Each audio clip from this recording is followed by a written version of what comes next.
Sach is a serial entrepreneur and founder of secretsales.com and 7879, a sustainable luxury investment jewelry brand. Sach has made significant impacts in e-commerce and sustainability, raising 24 million for Secret Sales and securing a £6 million for 7879. We created a business model that gave you exclusive access to sales year in, year out, day in, day out, 24 hours a day, and things that you wouldn't normally get. What we thought we would do in 1 year, and we ended up doing in 1 month. So there's like a 10x markup on, and there's £100 worth of gold and a £1,000 ring, which is 25% impure. It's also a misconception to think that pure gold is too soft to make jewelry. I was literally about to ask that. It's not. The system of education is the problem. It's not the education, it's just how they teach you and what they teach you. And I think that the education system in itself is fundamentally broken. Sach, thank you so much for joining me today. Thank you for having me. I would like to introduce you to my audience so they have an idea of who you really are. So Sach is a serial entrepreneur and founder of secretsales.com and 7879, a sustainable luxury investment jewelry brand. Sach has made significant impacts in e-commerce and sustainability, raising 24 million for Secret Sales and securing a £6 million for 7879, setting new standards in ethical luxury. So we'll uncover today in his journey and mindset and insights into innovative entrepreneurship and his purpose. Welcome, Sach. Thank you. Nice intro. Thank you. I would like to start with something that I usually leave to a later stage, but given your success and your good recognition, I would like to ask you, what is your purpose, if you know what that is for you? See, my purpose, I think, has changed over the years. And, you know, when I was running Secret Sales, there was a single goal as a young man in his early 20s, which was, you know, remuneration and trying to create value in the form of money. And you soon realize, well, at least I did, over a period of sort of 10 years of running that business and, you know, eventually selling that company to private equity. And that process was really difficult for me. For a number of reasons, and there were macro influences that also sort of jeopardized the outcome, which, you know, should have and could have been better, but like lots of things sort of felt like it was getting in the way. And there was a period of time, I think, after that process where I was a really bad human for about 3 months. It wasn't sleeping properly, you know, I was irritable, I was short-fused, and you know, a lot to do with things that weren't in my control. And, you know, you work really hard to crystallize value and sometimes things just get in the way. And it's just, you know, you ask yourself, why did you fall into that position? And my purpose for that whole period was for that one moment, and that one moment not materializing the way that we thought it was going to materialize. Which was an exit? Which, well, no, we had the exit, but there were things like Brexit, you know, the referendum, and people voting for Brexit took place in the final stages of our process, and that hindered, you know, a few of the buyers that were in essentially what was a blind tender process. So we'd given everyone sort of access to the data room, and we were asking for final bids as a result of, like, you know, because we didn't want to go into exclusivity with one company.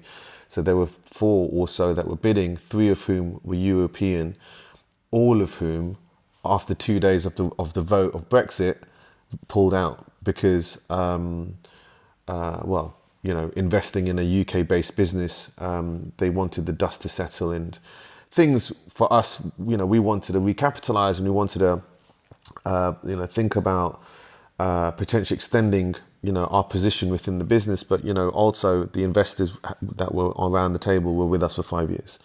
So for them, it was like, right, you know, it's more of a formality. We need to find a liquidity event. And so the process continued with the 4th bidder that was still very much in play, but that bid was significantly lower than all the others. And so the outcome wasn't particularly fruitful, at least not in line with the expectation and what it could have been had the deal closed weeks before. And then, you know, you end up realizing that actually the purpose and your you know, everything you work for once the dust does settle, and once you go through that process, you realize that that changes, right? At least it changed for me. And so, you know, what's really important for me now in what I do is, like, I take a lot of pride in being really selective over my time. You know, the relationships that I build and the people that I spend time with and the things that I do are all really aligned with through selection. I don't and won't jeopardize or compromise my time, because that feels like, to me, the only thing that I can control. And so the value and the purpose for me now is about in more rooted experiences and relationships that I form through you know, things that I decide to do in my life.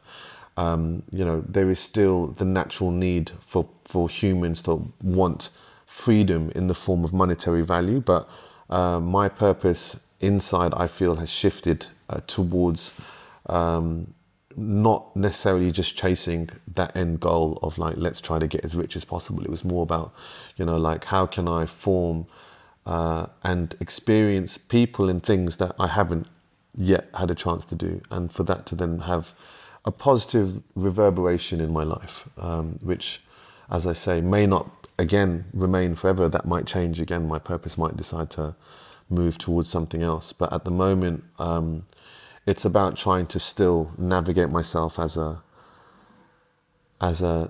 early 40 something man, having just turned 40. There was a pivotal moment in that process. Well, it's a bittersweet moment for a lot of people, I think, but you know, it was I think I've improved as a person with age. Like most people, you evolve and you get better, and experience teaches you lots of things. So, like, I know one thing is for sure, is that despite the hardship that I've experienced in my life, whilst that may not have taken me to the point where I was hoping to achieve, I'm a better person as a result, regardless. And as a result, my purpose has shifted alongside with that. Isn't that beautiful? I always think about this wonderful correlation that's that comes as a surprise to most people between the things that we don't want happening to us. So the undesired outcomes, undesired challenges, and usually those are directly correlated to the most beneficial and most positively impactful things that happen to us later on as a consequence of those things. So it's almost, when you think about it often enough, then you welcome challenges and you welcome hardships.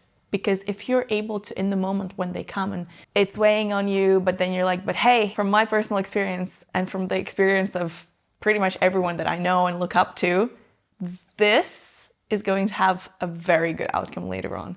And if we have that awareness in the moment, which is hard, of course, when things are hard, we can almost mitigate that harsh impact of the challenges, don't you think? I agree with that. I agree with that.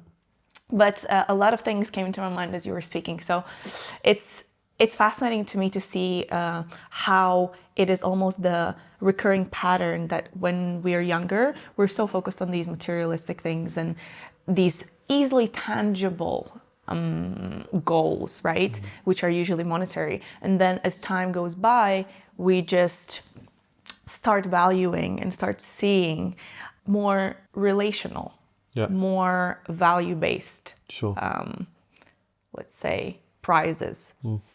So from that perspective, whilst you were fully, working towards growing Secret Sales and your purpose was monetary, what were the things that allowed you to keep going? What were the things that allowed you to keep pushing? Because in my mind, it's how strong can be the motivation and the discipline and the perseverance when that is the singular motivator? I think that growing up as a first generation UK born, both of my parents are from Kenya, East Africa, born and raised in an environment that's fundamentally very different to what you see here. And access to, certain resources and privileges were also limited. And they came to the UK through political reasons, with everything that was happening in East Africa at the time. came to the UK to give us a better life, but, came quite young, right? And, worked their way through various job opportunities that were presented to them. Remember, coming in the 60s and 70s, like London and the UK wasn't particularly easy for a person of colour, right? And there was, a lot of racism. There still is, frankly, a lot of racism in the UK, but London in particular was quite challenging for not just my parents, but everyone, that wave of immigrants that came in. And, they worked really hard and realized that the only way they were going to make money really was to start businesses. And so the real entrepreneurs were them. They came in and they were the people who really tried to challenge the system and find ways in which they could start to build and create value. And, that focus and that pure desire to want to succeed in life was ingrained, I think, in me and my siblings from a young age, in the form of, always being encouraged to start a business, work with your siblings, you should be focusing on trying to create value. And, there's nothing wrong with working for other people. But in the eyes of my parents in particular, that wasn't the path that they wanted us to take. It was like, start your own business, build and create value. The other thing was, money can change you and it can change your behavior. And, they encouraged us to work together, which is why in my first business, I started a business with my brother. And that was a wonderful balance for both of us, given that we're so different in terms of our skill set. But that was also something that I think was quite sort of, it was taught. And then success, surrounding yourself with people who also come from either wealth or have had success, forces you to want to create that for yourself as well. So, if you reside in a group of people who are all living a wonderful life as a result of hard work and not just because of generational wealth, it makes you really up your game. Because you fundamentally think, I need to get better and I want to improve. And so the people that you surround yourself with have an unsaid gravitational pull towards how you perform in your life, and your bar will raise. So the way I see it is, and going back to my point about who I choose to spend time with, is definitely trying to choose and opt for learning and experiences from people who are just significantly better than me in the things that I'm trying to also improve in. Because just by being in their presence, I find fundamentally, and subconsciously, I see myself improving as a result of that. How do you find them? I think the universe is a funny place like that. If your mindset is of a certain behavior, you naturally start to pull towards people of similar mindset, and you will start falling towards that. If you want to succeed, you will naturally start gravitating towards people who have succeeded. There's something to be said about, everything in this world is an atom, right? And a molecule, and it's vibrating, and everything, is vibrating at different speeds. And we as humans have also being made up of these atoms that are vibrating. We meet other people and all of a sudden you're like, oh, I don't feel their vibe. I'm not vibing with them. But you're not vibing with them. This is just, a concept in my mind, which makes sense. But, my atoms are not vibrating at the same speed or in the same tune as yours, for example.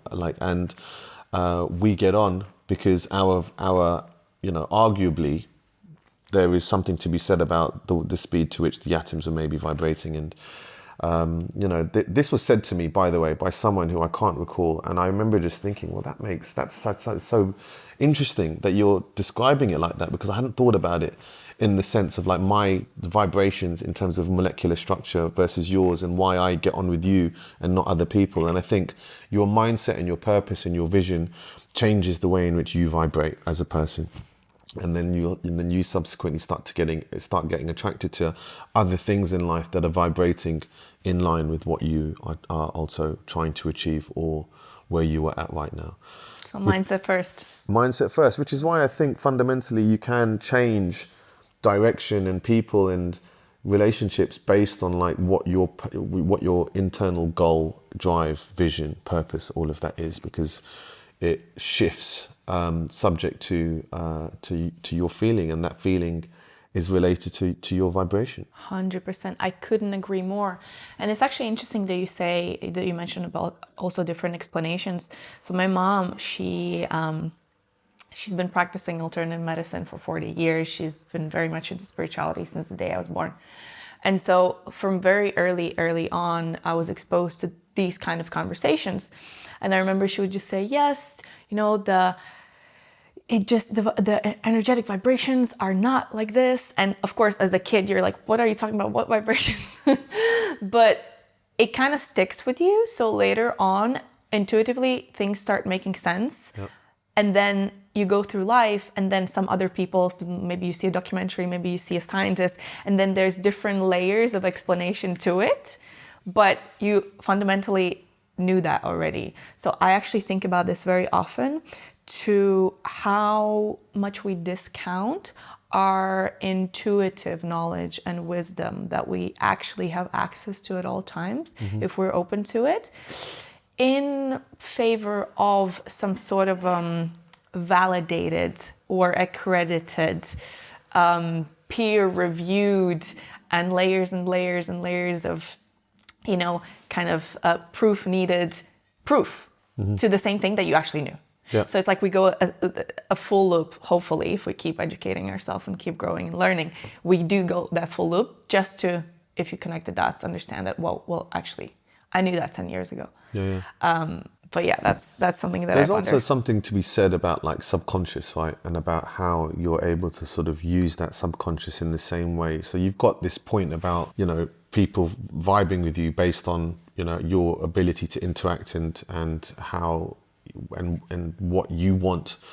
But I think how and what you want can also be influenced by the way in which you tap into your subconscious, which is also to do with like, I try to do so in the form of prayer, right? So it helps me just visualize and then create, like goals, which I repeat and visualize, and then allow the subconscious to then materialize in real life as a result of like that constant desire for it to get better and better and better.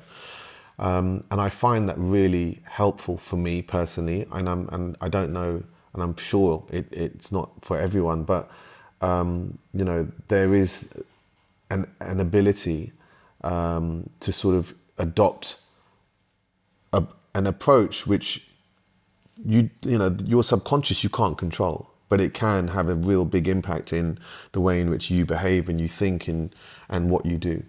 And there's more and more stuff that I read about recently about manifestation and visualization and creating that type of like that goal and structure and purpose.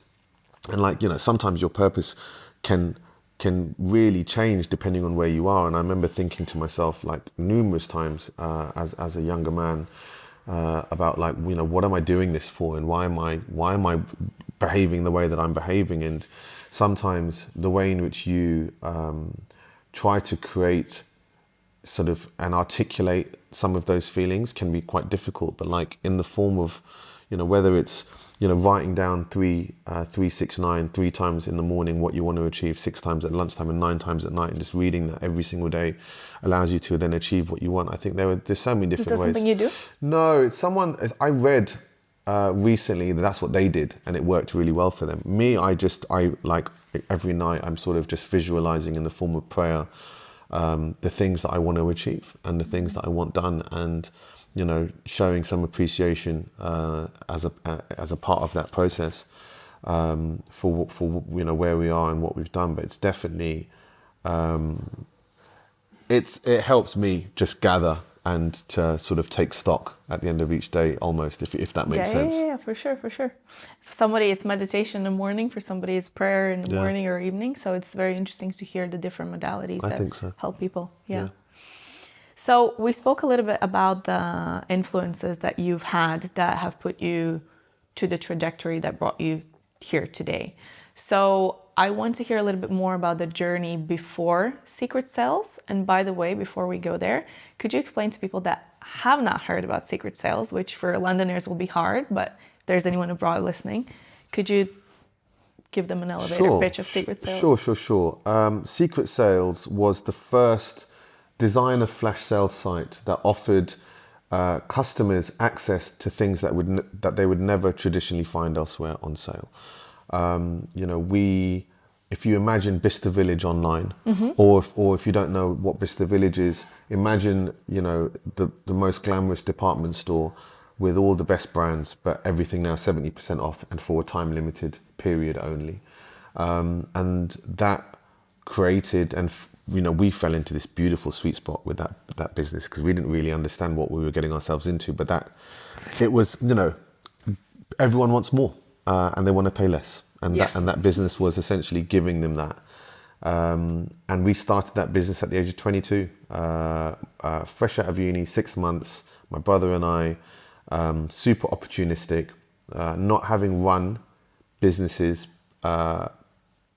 We had prior to that, and to give you a bit of background and to sort of segue into Secret Sales, when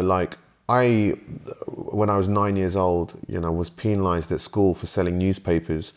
It was the Daily Star. I was buying it myself from the petrol station, and I was then selling them in school for a little bit more money. And the reason why I got penalised was because on the centre page there were some topless models. And the school that I went to felt like that was, not compliant with, behaviour of a boy my age, and as a result, I was compromised at that school. And I remember my mother being terribly upset, and my father not being upset at all, being like, "Oh, well, that's interesting," almost calling me, just thinking that there was something to be said about trying to make money. What was interesting throughout my upbringing was my parents worked really hard to give us a life that they didn't have. So I don't think I ever needed the money, right? It wasn't like I was back up against the wall scraping for cash. If I needed money, my parents would always find a way to make me work for it, or they would give it to me. But they wouldn't just give me everything I wanted. They were definitely disciplining me and teaching me the values of life and the value of money. But, it wasn't a hard upbringing, but there was something inside of me throughout that whole process where I just wanted to make money. So I would sell mobile phones, that had been sort of, disused or whatever it may be, recycled in some form or another. They were anything that I thought I could sell for more money, I would try and sell. It turned out I was good at selling stuff. And so I sort of, that was quite an interesting period as a teenager, because you suddenly realize that you've got money. When you're that young, you don't have anything really to spend it on, because you live at home and your parents pay for most things and they cover the costs, and you've got no liabilities. And so all of a sudden you're just buying nice stuff, right? And it's, that can make you a little bit arrogant. Did it? Yeah, I think so, a little bit. Not massively. I think the arrogance came later in life, which, life has a good way of making you sit back down. And I definitely learnt the hard way. But the sales process in my teenage years led me towards running a pirate radio station, which at the age of 16 was also quite sort of remunerating, right? It paid quite well. People would pay us to come onto our station, and was a really interesting journey and a lot of fun at that age. It was just, you don't really know at the time. You're just working your way through opportunities, and, you can call it a hustle, or you can just call it, just trying to find a way. And all of these things, good or bad, because arguably there were certain things that I did in my life that, caused me and my family upset. Right, and I wasn't the easiest child, I think, to bring up, partly because I was just really focused on just doing stuff that I enjoyed doing, and I didn't really want to do stuff I didn't want to do. And then all of a sudden, you go into university, and then you start realizing that you're on your own, which was a really important point for me in my life, like a flag in the ground. because I think prior to that, I was always living under the conditions of strict upbringings. Like, you have to work, you've got to work now, you've got to work all the time, you've got to do your tuition. It was just, we were so focused on education. My parents would just educate. And it was just like, it's just, sometimes, the system of education is the problem. It's not the education. It's just how they teach you and what they teach you. And, that's a separate point, and one that I feel quite strongly about, because, I think that the education system in itself is fundamentally broken. But what is the most broken thing about it? well, it teaches you a syllabus and an academia that it assumes everyone's brain works in the same way. And it definitely doesn't. And it doesn't, right? There were creatives, there were people who were more mathematical, more analytical, there were people who were more team players and empathetical and work as good listeners, and then you have other people who are really impatient and short-fused and want stuff now, and I sort of fall into that latter category, and I find it difficult to just sit there and listen when I think I already know the answer. Most of the time I don't, but I'm willing to give it a go. And I think that helps me as a CEO, but it's... there are certain things that I still find challenging, but all of these things as a youngster and as an experience, good or bad, pushes you into this world of like post-university where you suddenly see an opportunity and you're like, I'm going to now start selling fashion, but I'm going to do it online. No idea how to do it, but we're going to figure it out. And then that's how Secret Sales started. It was so opportunistic. Like, didn't know a thing about e-com, didn't know a thing about digital, didn't know how to code, didn't know anything, but I knew I could sell you something. And just changed what we were selling. And then all of a sudden, and I was always quite I enjoy buying nice things. I enjoy what goes into making something of luxury. And I appreciate the beauty and the process that people think and take when they're manufacturing something that is, super premium. And my father also was in the fashion industry. So I grew up thinking about this stuff. And I was surrounded by people who were making jeans and selling product. And it was just so didn't know what anyone was doing, but I just liked where I was going, right? And, wanted to take my father's footsteps, and rather than just becoming a physical, a physical store, we made a digital store. And we did it in a time when sales and discounting wasn't a thing, right? It wasn't, people weren't on sale all year. There were summer sales, Christmas sales. And so people would only be on sale when the periods allowed. And all of a sudden we created a business model that gave you exclusive access to sales year in, year out, day in, day out, 24 hours a day, and things that you wouldn't normally get. And we created a private members club. So you've got to sign up. You've got to enter your details. You can't look at anything. You can't buy unless you sign up. It became a bit exclusive. And, what we thought we would do in 1 month. So what we thought we would do in 1 year in terms of members and registration, we ended up doing in 1 month.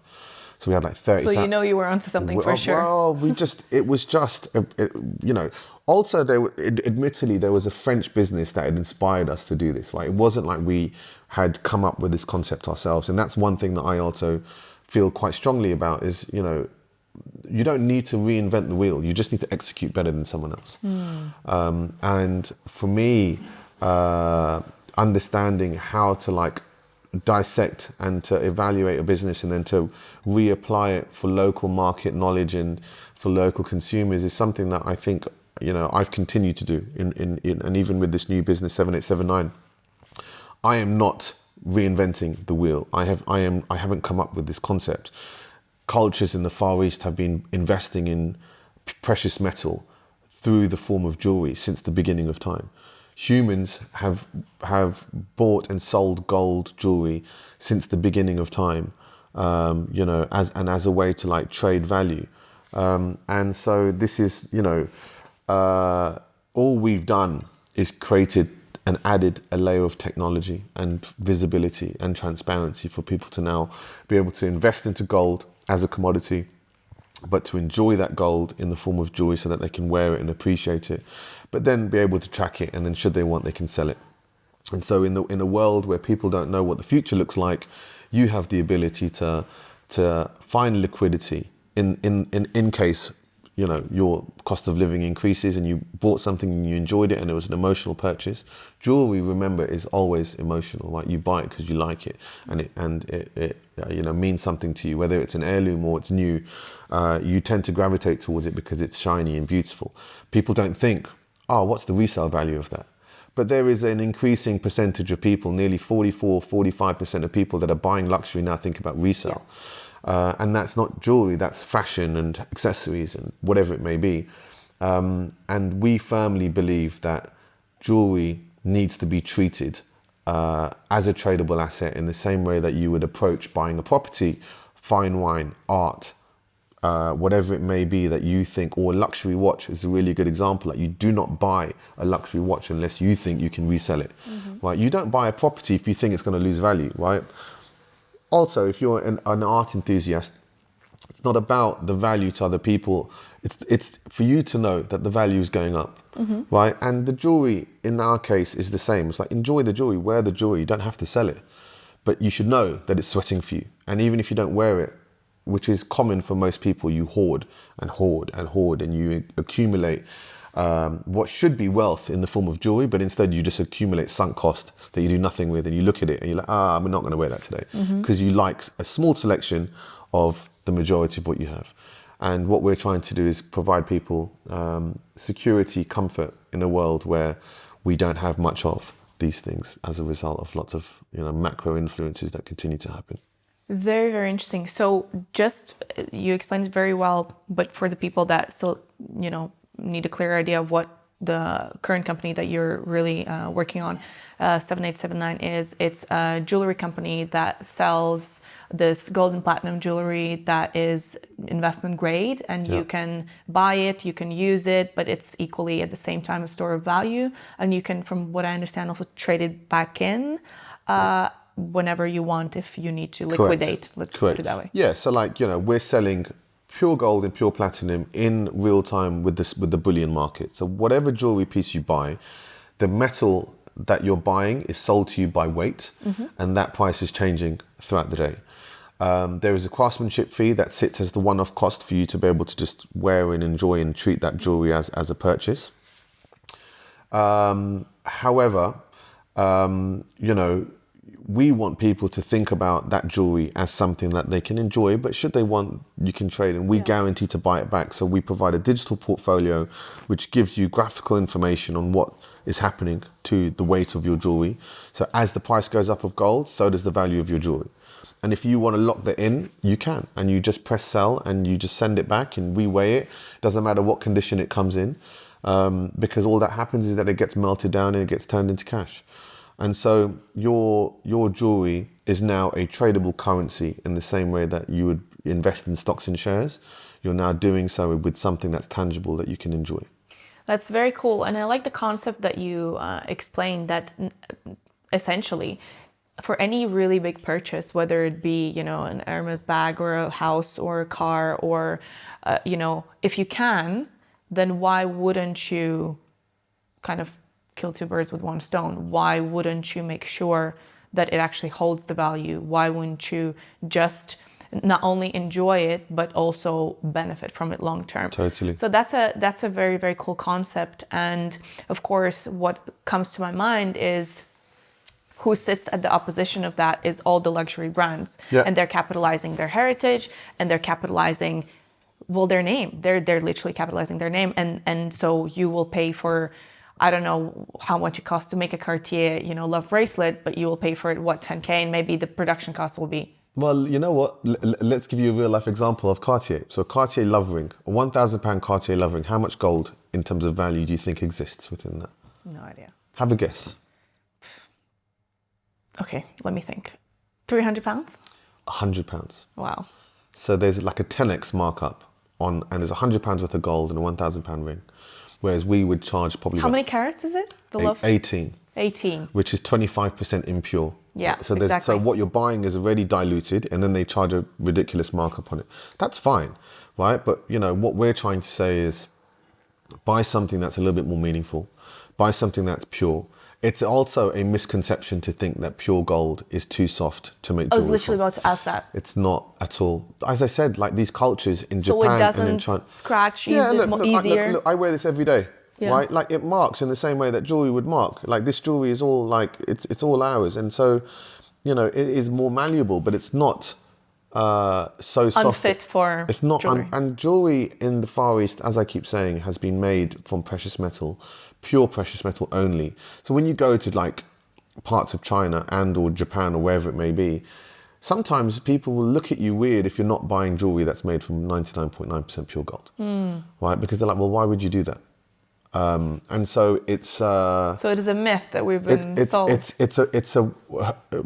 it's a wonderful marketing stunt that the Western world has been conditioned to believe. To increase the bottom line of companies that sell them. Exactly. Nice. Okay, good to know, good to know, good to know. Yeah. All right. And so design. So obviously a huge part of wanting to buy jewelry is it's nice, it's beautiful, it's stunning. So I guess in your company, how much of creative freedom do I have? Can I just make whatever? You don't, as a customer, make anything. We make everything. And we design pieces that we know sell well elsewhere. So we are, again, for me, this is about data. It's about driving decisions in the form of understanding, you know, in real time, the influences that certain products have on people. And everything that we do is classical and long lasting and will forever hold you know, a place in someone's wardrobe. So we don't tend to be too design led. Everything is like, as I said, quite traditional. Whether it's a signet ring or a statement wide flat ring or the pendants or the chains that we make, it is what we describe as everyday luxury. And most people don't like to wear luxury pieces every day because of the cost associated with it. But if all of a sudden you're now getting a superior purity and product at a fraction of the price, it allows you to be able to be like, okay, well, I think I can wear this every day. And I want to wear it every day because it's better for me. It's hypoallergenic, it's antimicrobial, you know, it's tradable, it looks better, it feels better. Like when you wear and enjoy the weight, like for example, like if I show you the weight of this ring. Heavy. Right, and that's the first thing that people say. It's like, oh my God, okay, like I didn't realize how heavy that was. But also, there's something nice in its weight, particularly with the chains and with the other things. Like not everything. We have some really nice dainty pieces coming through, and not everything is, you know, chunky. But you know, the idea is that there is a fundamental difference in weight, and that takeaway, when worn every day, just becomes a little bit more meaningful. Question. So gold is yellow gold. So what about white gold and rose gold? You don't have that. White gold has been mixed, and so has rose gold been mixed. Yeah. So in rose gold, it's usually copper. And with white gold, it can be things like silver or whatever it may be. And they add these impurities which will take away the value ultimately. And interestingly, you then sell it at a premium. So like, you know, the rose gold piece, you know, you could go to Rolex and look at the rose gold day-date president. 18 karat. Yeah, it's all 18 karat.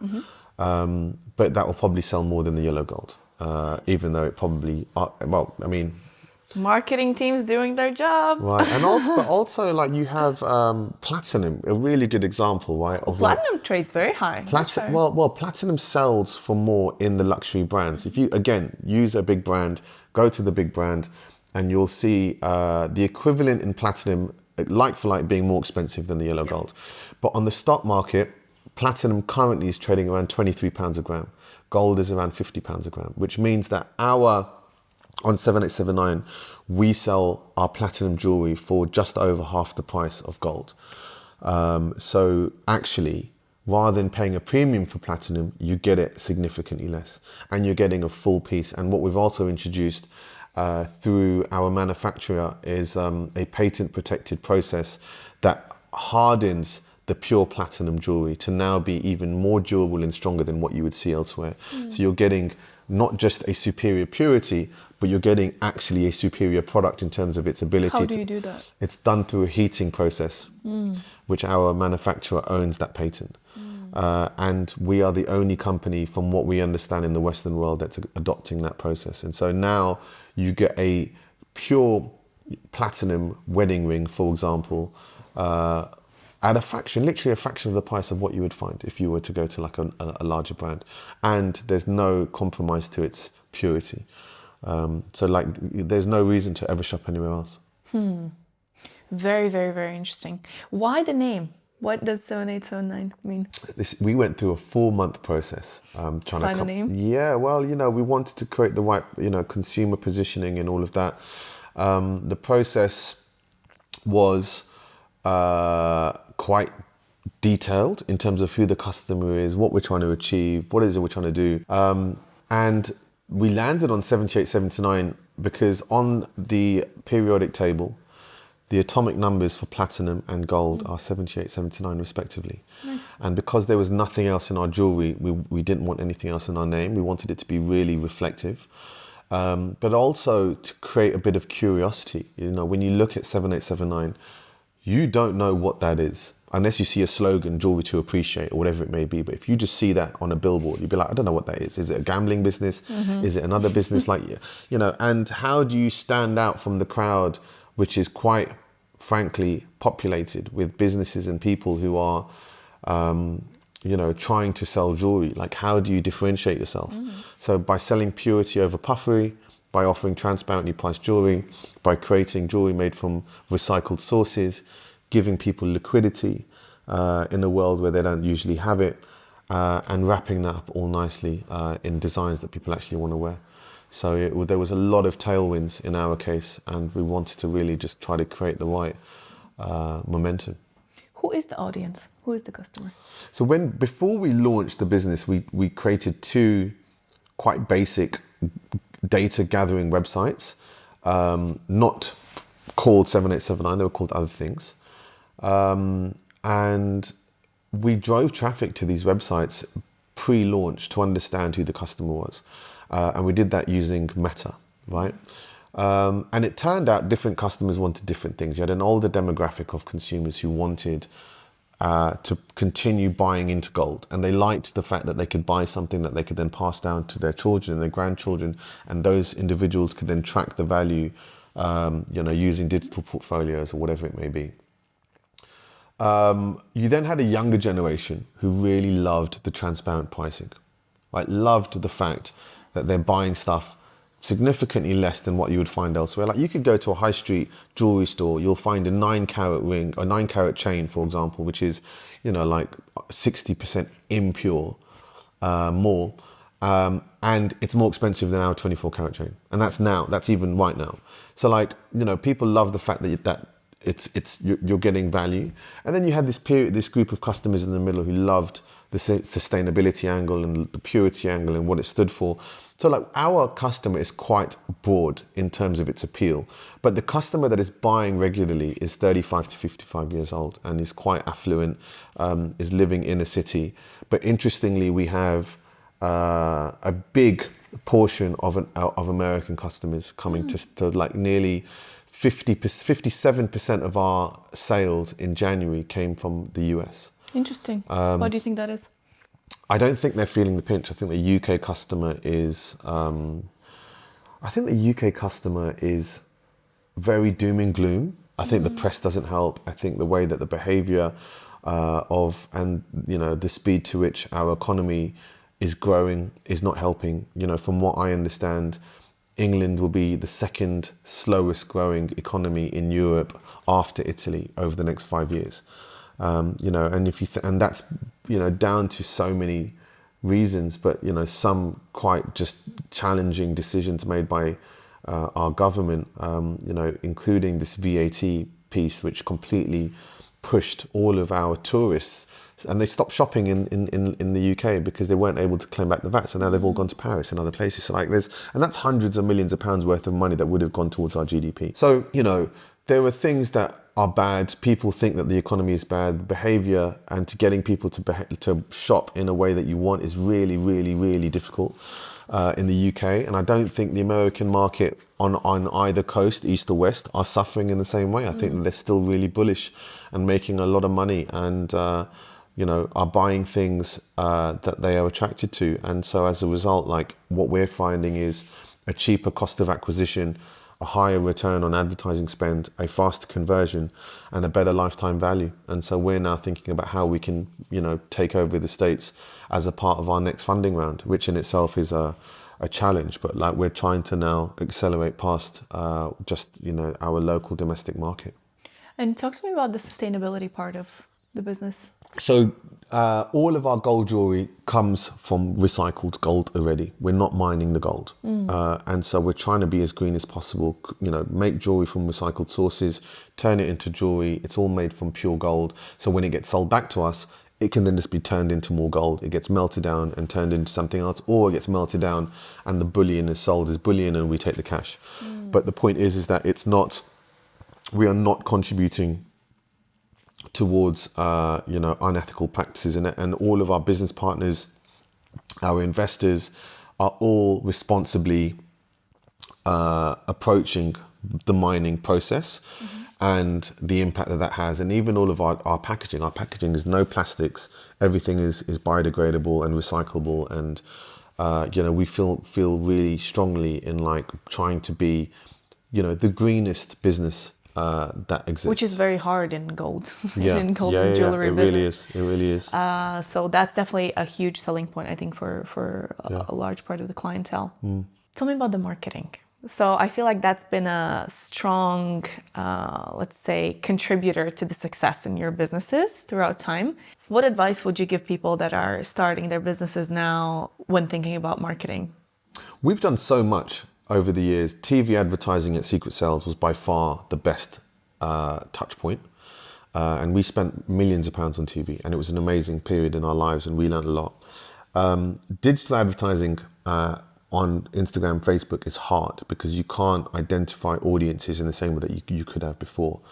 But it's still very powerful. And what we've learned in our experience with 7879 is that there is something to be said around just stripping out the fluff and just talking to people in a way that grabs their attention, articulates your proposition, and drives them towards your website.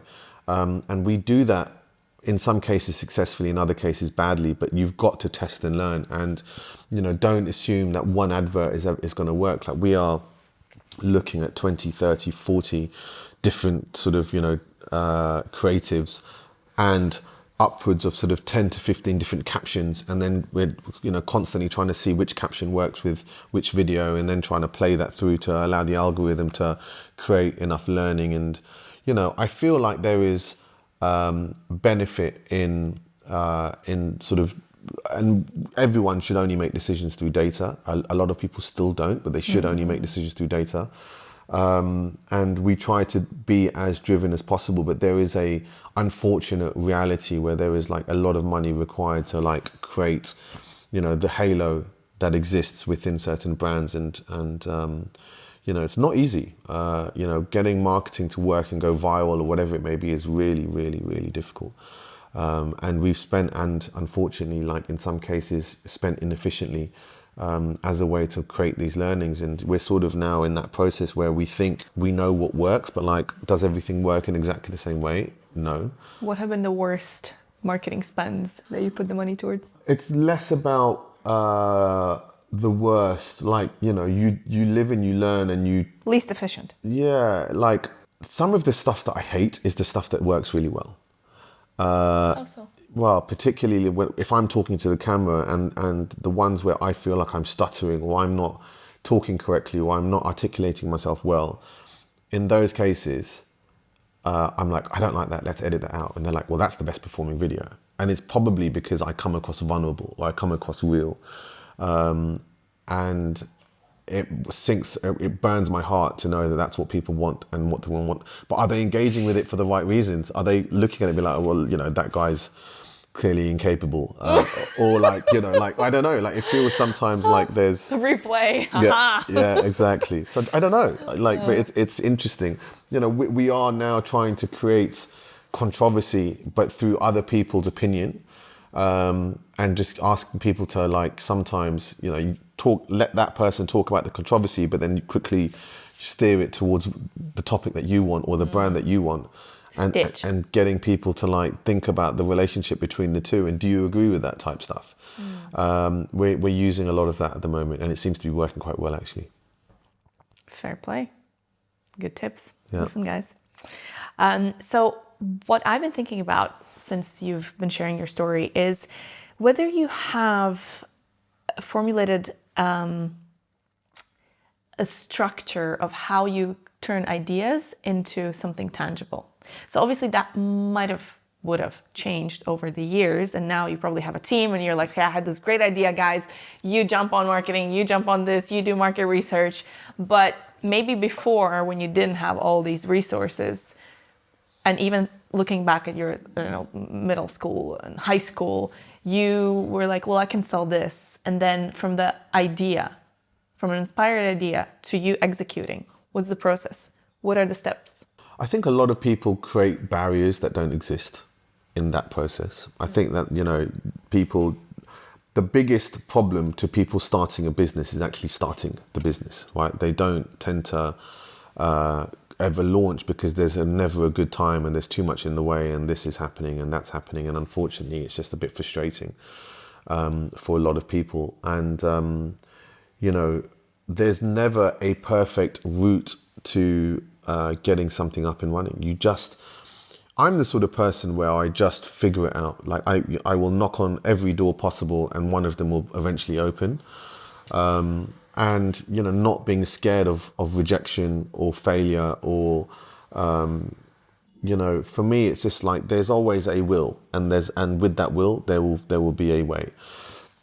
And I think the challenge is when you're like, oh, I can't do that before you even started. Oh, I think that's going to be too difficult. Or like, I don't know. I still don't know my what I'm always doing. Right? I know, like with regards to starting a business, when we were 22, had no idea what we were doing. Just thought, well, this needs to happen. Let's figure out how to do that. Well, this needs to happen. Let's figure out how to do that. So you just have to work your way through it really systematically. Surround yourself with people who share the vision, can share the burden. Like, don't start a business on your own. That's like don't ever do that, because it's lonely and it's too much to think about. But at least when you share it with someone or a group of people, all of a sudden you've got everyone pulling weight and everyone doing it for the right objective. And that's when things start to move quite quickly. And, you know, you can't be the jack of all trades. Like, as an entrepreneur, you think you need to do it all yourself, and that you need to constantly be mindful of everything around you. And yeah, you do as the CEO and as the founder, you are involved in a lot of aspects of the business, but your skills as an individual will not allow you to do everything. And that goes for everyone. Everyone is different, but everyone has strengths and weaknesses, but no one is perfectly neutral in everything. And so you will need, in the world of digital, someone who can manage your engineering and your roadmap and your tech. In the world of sales, and if you're, you know, like what I describe as a high green, someone who's empathetic and a good listener, and someone who works well in, you know, a team, will find it really difficult to like make decisions, at least on their own, and will want to do that by committee. So like, depending on what you are, it doesn't mean you can't start a business, but there will be things that get in the way of your ability to start. So for example, you know, like someone who, again, I describe as blue, who's like really meticulous, really organized, really analytical, really structured, will always overthink, and will never get to a decision, because once they've got to a conclusion, something else comes into mind that they need to think about, and then they eventually rolled into a black hole and you never come out. And, you know, people like that need mathematical goals and targets, and be like, and that's how decisions are made. Equally, someone who's like really social and good at networking, and someone who's great in social circumstances will find themselves having a short attention span. That's just the reality of it. And so they'll be thinking about this and be like, this is the best thing ever, let's go for that. And then all of a sudden they're jumping towards something else. And then that becomes a challenge for them, and for, you know, for things that they want to achieve in life, because all of a sudden, you know, they find themselves like almost you know, in a bumper cart scenario where they're constantly just finding themselves knocking heads with other people or ideas because nothing ever progresses past the point of it materializing. And then you've got other people who are just like, cut the fat off. Let's just make a decision. We might not have thought about that entirely, but let's just go for it and see what happens. And that's also good and bad. Great in that you're making decisions, bad in that you might not have made the right decision. Yeah. So, you know, it depends on your personality and who you are and what you are. And so there isn't this perfect process of how do I get this up and running, right? But my approach to anything is just start immediately. And don't worry about failing and making mistakes. You've just got to figure it out, and you've just got to work your way through it. And I think Spoken as a true red. yeah. You will. Yeah. Yeah. This ties into perfectly what you mentioned before today, and also in your other interviews about the importance of relationships. So you mentioned that, of course, you started your business with your brother, who you inherently trusted. Not everyone has the luxury of having, you know, family that they could work with or trust, or people around them that they could see as good business partners. So how do you, I guess, attract the people that could work for you, or you vet a potential business partner? It's a huge decision. Yeah, right. But like, again, it's a huge decision, but not one that has to create too much complexity. Identify your strengths. First and foremost, you probably know what they are already. More importantly, identify your weaknesses and then hire in that place, right? Like you can't be, to my point earlier, good at everything. So just bring in people who need to fill the void of the things that you're bad at, right? Because in that way all of a sudden things will work really well. And you can maintain focus on the things that are more natural to you, and you relinquish in areas to which you need that support. And that's the best way and the only way that I think you can run a business, is by surrounding yourself with people who can support you in those areas of weakness. So this tells me that self-awareness is extremely important, obviously, as it is. Yeah. So from your own personal life, what would you say are the characteristic or personality traits that have yielded the best return for you over the years? Of other people? Your personality traits that have had the best, highest impact. I can be quite impulsive and spontaneous, which I like about myself. But in some cases, you know, there were things when I was younger that I would do that were not fully considered. And that can become a problem, right? That can become a situation where you're not fully understanding of the ramifications and the reverberations that this action or decision might take.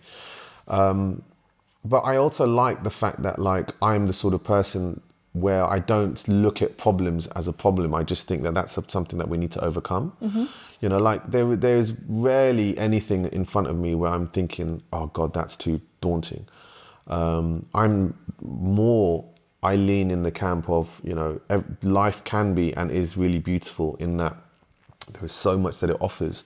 Why can't we just do it all, right? Like, why can't I do this and that? Why can't I DJ at night and be a CEO by day? Why can't I, you know, if I wanted to support, you know, people in other aspects of their life in terms of advisory or in terms of like whatever it may be, you know, there is just so many things that you can do, and there is nothing stopping you apart from you, right? Like, it's your head and your brain that stops you as an individual from doing all the wonderful stuff that life offers. And so, you know, my characteristic and the things that I think help me in succeeding in life is less to do with like intelligence, because there are much smarter people than me in this world, and there's a lot more successful people.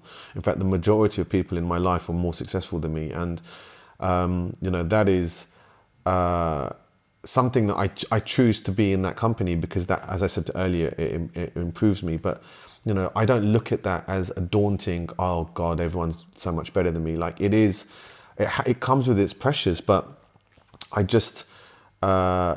I believe that I will figure it out in one way or another. And with the right positive mindset, I think positive things happen. And so I don't, you know, by curling up in the fetal position and like wishing a darkness, doesn't help anyone, particularly yourself, right?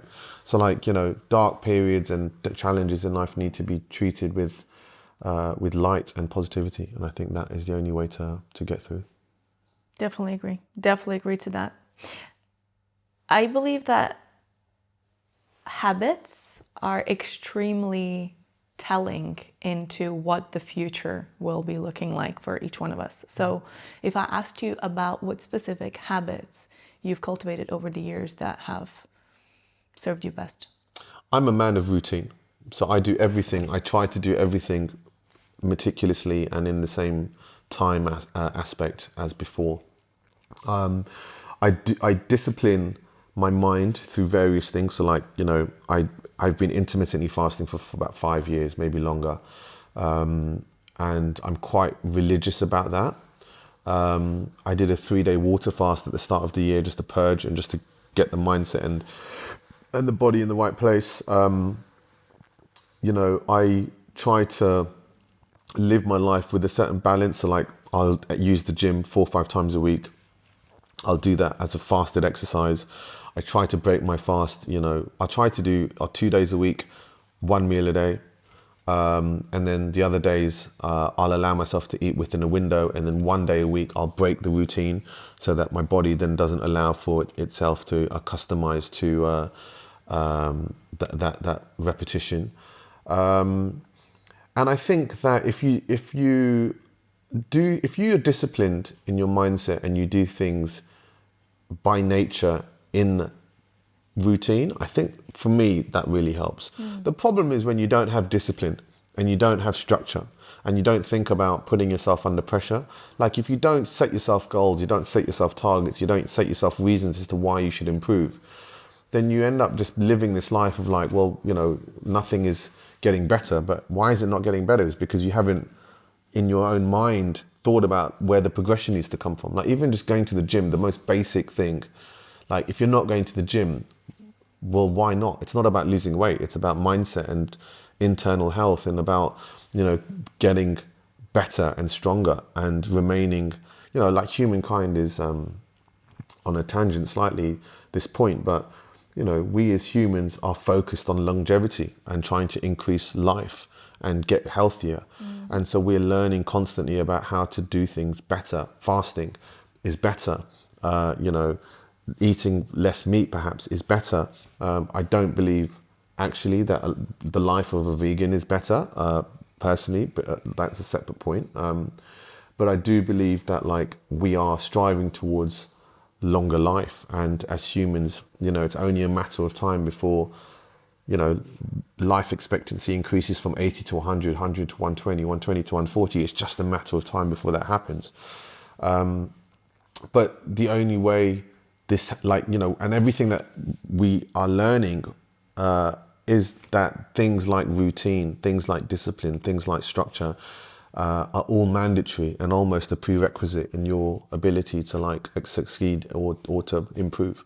And so, that for me, I think I've done naturally because of my personality, but I think that, is really important, is like that self-discipline and that desire to understand, learn, adopt, improve, understand, learn, adopt, improve, and just take in what's around you. I love that. And I love that you mentioned learning and adapting and improving and constantly going through those cycles again and again and again. So I guess it would be very appropriate to ask you then, you obviously had a very long career and you've had different ventures. So what sort of lessons, learnings, experiences that you've gone through that have really changed you and the trajectory of your life almost into how important those learnings were? I think it's really important that, you surround yourself with people who share values that you yourself share and believe in. And that wasn't the case for lots of aspects of my life. And I think I've suffered as a result of that. I've always tried to live a life where I've helped other people as much as I could. And I don't think there's anything wrong with that. on the basis that you don't ignore yourself and that you don't, like just put other people first ahead of, certain things that you need to maybe be mindful of. For me, you can only get better with time. Like your brain is the only thing that the more you use it, the better it becomes, obviously up to a certain point. But everything else in the whole world, whether it's a car engine or your Hoover or, your kettle or whatever it may be, the more you use it, the worse it's going to get. And your brain, even your muscles, your body muscles, right? Like, and your blood, as component of, how everything works and as an organ, systematically gets worse, right? But your brain is really like the only thing in the whole world where up to a certain point, the more you use it, the better it becomes. And I am, as a result of that single view, trying to just like learn, experience. I'm not scared of them making the mistakes, and I'm not scared of various things, but I am very conscious of like the fact that there's so much that I still need to get better at, and there's a lot of things that I'm still struggling with, like, and life is hard, right? Life is not difficult. So it's not easy, and it is difficult for the majority of people, despite what people see on socials, right? It is not, lovely and glamorous and all of this. Like there is so much going on behind the scenes, and I think therein lies the challenge, right? Is like just accepting the fact that this needs to happen and you're getting on with it is the only thing that really, I think, is the only thing that matters. Is there anything that I haven't asked you that I should have? I don't think so. I think that you've done a very good job in navigating this conversation.